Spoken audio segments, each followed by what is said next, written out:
This is C. botulinum. It's a bacterium that can produce one of the world's most lethal substances. It lives in lots of places, including the soil, pollen, dust, and also in honey.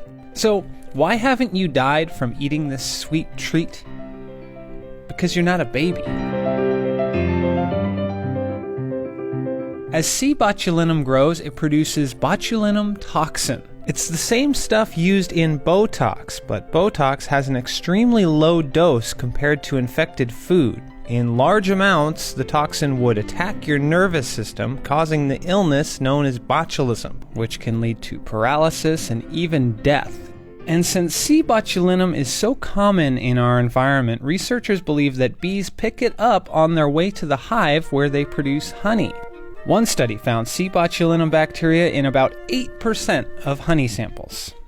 But before you purge your pantry, consider this. Normally when we encounter C. botulinum, like in honey, it's dormant. In this sleepy state, it can't produce the toxin, even if you ate it. Unless, of course, you're less than 1 year old. When C. botulinum enters a baby's large intestine, it comes alive, because unlike children and adults, babies less than 1 year old haven't been eating real solid foods. They've been drinking milk. But when babies are around 4 to 6 months old, they stop drinking human milk and they start eating other foods that they've never had before. As a result, their gut microbes change very abruptly. And it's during this transition period in the baby's gut that the lethal C. botulinum bacteria are free to grow and produce the toxin. As the toxin enters the baby's bloodstream, it blocks the ability of motor nerves to release acetylcholine, a chemical messenger that sends nerve signals to muscles. As a result, the baby starts to lose control of muscles and appears tired and floppy. And as more toxin enters the bloodstream, the muscles that control swallowing and breathing stop working.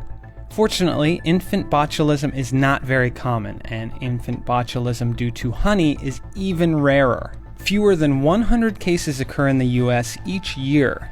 And while it's difficult to pinpoint the source of the bacterium in many cases, experts think that honey accounts for 15%. So it's important that if your infant shows signs of weakness, you take them to be evaluated by medical professionals immediately. In some cases, doctors can administer an effective antitoxin, but it can take babies weeks or a month to recover. The FDA recommends waiting until your baby's first birthday to feed them honey or any products that are filled with or dipped in honey.